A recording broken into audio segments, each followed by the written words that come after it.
छोटे से शहर में नितिन नाम का एक आदमी रहता था। वो पत्नी कविता, बेटी रेखा के साथ रहता था।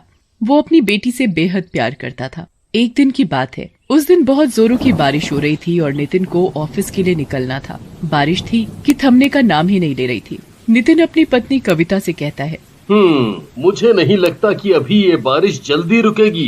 बारिश के रुकने का इंतजार करता रहा तो मैं ऑफिस के लिए लेट हो जाऊंगा। ठीक है कविता, मैं निकलता हूँ। नितिन अपने ऑफिस के लिए निकल ही रहा था कि तभी उसकी पत्नी कविता नितिन को रोकती है। बाहर इतनी जोरों की बारिश हो रही है, ऐसे में तुम ऑफिस कैसे जाओगे? आज रहने दो, ऑफिस मत जाओ। अरे नहीं, आज मेरा ऑफिस जाना बहुत जरूरी है। आज मेरी ऑफिस में मीटिंग है। आज तो मुझे हर हालत में ऑफिस जाना ही होगा। ये कहकर नितिन अपनी गाड़ी निकालकर उसमें बैठ जाता है और ऑफिस के लिए निकल जाता है।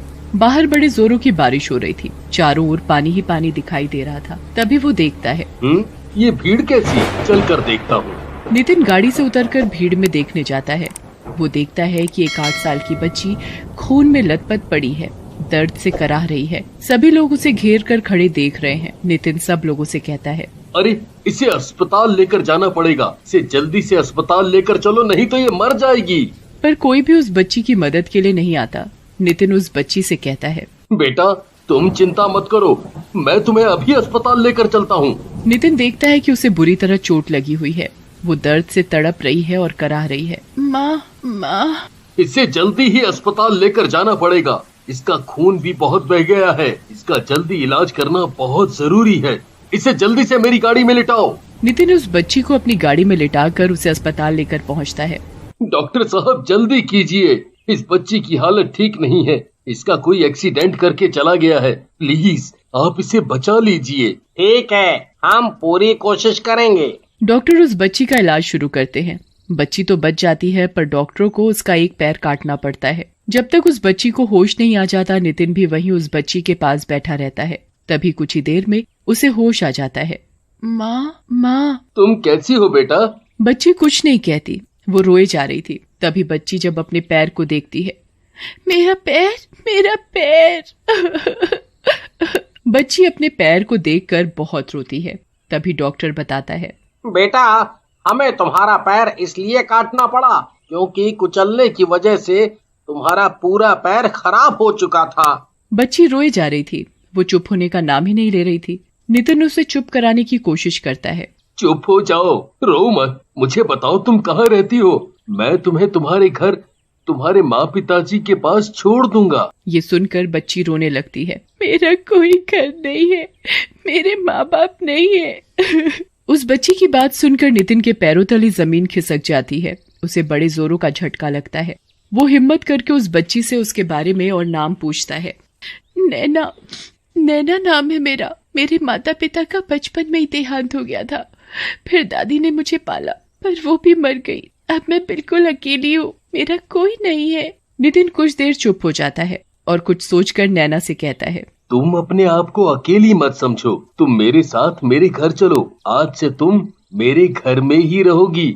मेरी बेटी बनकर रहना। नैना की अस्पताल से छुट्टी हो जाती है। फिर नितिन नैना को अपने घर ले जाता है। नैना अब एक बैसाखी के सहारे खड़े होकर चलती है। नितिन और नैना घर पहुंच जाते हैं। नैना, ये रेखा है मेरी बेटी, और ये कविता तुम्हारी माँ है।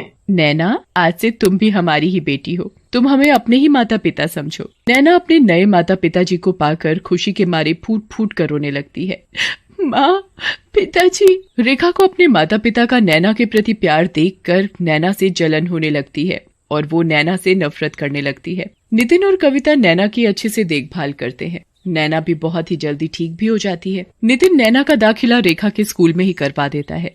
अब रेखा और नैना दोनों साथ साथ स्कूल जाती, पर रेखा नैना से बिल्कुल भी बात नहीं करती, जबकि नैना रेखा को अपनी सगी बहन की तरह प्यार करती थी। एक दिन की बात है, सर्दी का मौसम था। नैना ने अपने नहाने के लिए गर्म पानी किया था। उसे क्या पता था कि रेखा ने सारा पानी खत्म कर दिया है। मैंने तो पानी गर्म किया था, फिर ये खत्म कैसे हो गया? उसे ठंडे पानी से ही नहाना पड़ता है और वो रेखा से पूछती है, रेखा, नहाने का पानी क्या तुमने खत्म किया था? तुम कहना क्या चाहती हो? रेखा नैना को इसी तरह हमेशा परेशान करती रहती। वो उससे नौकरों जैसा बर्ताव करती। वो बेचारी एक पैर होने के बावजूद भी घर का भी काम करती और रेखा का भी हर काम करती। फिर भी रेखा नैना से ठीक से बात नहीं करती। ऐसे ही नैना और रेखा दोनों बड़ी हो रही थीं। फिर एक दिन नैना और रेखा को स्कूल का प्रोजेक्ट मिला था। दोनों बहनें प्रोजेक्ट बनाने में लगी हुई थीं। नैना पढ़ाई में बहुत होशियार थी तो वो अपना प्रोजेक्ट जल्दी बना लेती है, लेकिन रेखा प्रोजेक्ट नहीं बना पाती तो वो नैना का प्रोजेक्ट चुरा लेती है।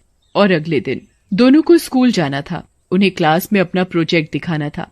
नैना अपना प्रोजेक्ट ढूंढती है। वो रेखा से पूछती है, रेखा कहीं तुमने तो नहीं देखा मेरा प्रोजेक्ट? रेखा गुस्से में नैना के ऊपर चिल्लाती हुई, तुम समझती क्या हो? जब देखो अपनी गलती कर मेरे ऊपर नाम लगाती रहती हो। मैं क्यों लूंगी तुम्हारा प्रोजेक्ट? मेरा प्रोजेक्ट मेरे पास है, खुद का बना नहीं तो बहाना लगा रही हो। नैना बेचारी रेखा की बात सुनकर बहुत रोती है। ऐसे ही एक दिन रेखा का जन्मदिन था। रेखा ने अपनी सहेलियों को अपने जन्मदिन पर बुलाया था। वो अपनी सहेलियों से कहती है, चलो हम सब डांस करते हैं। नैना तुम भी आ जाओ, हमारे साथ डांस करो। पर तुम एक पैर से डांस कैसे करोगी? रेखा अपनी सहेलियों के आगे नैना की बड़ी बेइज्जती करती है। रेखा की बात सुनकर नैना रोने लगती है और बिना कुछ कहे वहाँ से चली जाती है। और वो अपनी माँ के साथ रसोई में जाकर हाथ बटाने लगती है। माँ आप आराम से बैठो, मैं करती हूँ। मैं कर लूंगी, तू जाकर रेखा के साथ उसकी सहेलियों के पास बैठ, मैं तुम सबके लिए नाश्ता लेकर आती हूँ। नैना वापस आकर उसकी सहेलियों के साथ बैठ जाती है। फिर रेखा अपने जन्मदिन का केक काटती है और उसे मुबारकबाद देती है। Happy birthday to you, happy birthday to you Rekha. Rekha cake काटकर अपने माँ पापा को खिलाती है और बाकी सहेलियों को भी केक खिलाती है, पर नैना को नहीं खिलाती। नैना को ये देखकर बड़ा दुख होता है और वो अपने कमरे में जाकर बहुत रोती है। मैंने हमेशा रेखा को अपनी सगी बहन समझा, पर वो मुझे अपनी बहन क्यों नहीं मानती? आखिर मेरा क्या कसूर है? वो मेरे साथ क्यों ऐसा करती है? नैना रोते रोते सो जाती है और अगले दिन रेखा अपनी माँ से कहती है, माँ मेरी स्कूल की सारी सहेलियाँ पिकनिक पर जा रही हैं, मैं भी उनके साथ घूमने जाऊँ? ठीक है चली जाओ। नैना तुम भी जा रही हो ना पिकनिक पर? माँ मेरा मन नहीं है पिकनिक पर जाने का, मैं वहाँ जाकर क्या करूँगी? माँ रहने दो ना, जब ये नहीं जाना चाहती क्यों जबरदस्ती कर रही हो? जाओगी तो दोनों, नहीं तो कोई नहीं। ये सुनकर नैना जाने के लिए तैयार हो जाती है और दोनों बहनें अगले दिन पिकनिक के लिए निकल जाती हैं। पिकनिक पर पहुंचकर सभी लड़कियां वहां का नजारा देखकर बहुत खुश होती हैं। कितना अच्छा नजारा है यहाँ का। हाँ वाकई में बहुत ही सुंदर जगह है और ये नदी तो और भी खूबसूरत है। सभी लड़कियां अपना अपना ग्रुप बनाकर घूमने लगती हैं। रेखा भी अपनी सहेलियों के साथ इधर उधर घूमने लगती है, लेकिन नैना वहीं एक पेड़ के नीचे बैठकर बुक पढ़ने लगती है। नैना रेखा से कहती है, रेखा ज्यादा दूर मत जाना, अब तुम मुझे समझाओगी कि मुझे कहाँ जाना है कहाँ नहीं? रेखा नैना की बात नहीं सुनती और अपनी सहेलियों के साथ घूमने लगती है। नैना भी पेड़ के पास से उठकर नदी के किनारे बैठकर वहाँ का नजारा देखने लगती है। कितना सुंदर लग रहा है नदी का पानी। रेखा नैना को नदी के किनारे अकेला बैठा देखती है तो उसके दिमाग में एक ख्याल आता है, क्यों ना मैं इसे नदी में धकेल दूं, मेरा इससे पीछा भी छूट जाएगा। यहाँ पर कोई है भी नहीं, इससे किसी को मुझ पर शक भी नहीं होगा। जैसे ही रेखा नैना को धक्का देने के लिए अपना हाथ आगे बढ़ाती है तो उसका बैलेंस बिगड़ जाता है और वो नैना को गिराने के चक्कर में खुद नदी में गिर जाती है और डूबने लगती है। बचाओ बचाओ, कोई मुझे बचाओ। रेखा को नदी में गिरता देख नैना मदद के लिए आवाज लगाती है, कोई बचाओ, मेरी बहन को कोई बचाओ। नैना मदद के लिए चिल्लाए जा रही थी पर आसपास कोई नहीं था। नैना को कुछ समझ में नहीं आ रहा था कि वो अपनी बहन को कैसे बचाए। तभी वो रेखा को बचाने के लिए खुद नदी में कूद जाती है और उसे बचाने की कोशिश करती है। मैं तुम्हें कुछ नहीं होने दूंगी, मैं तुम्हें बचा लूंगी।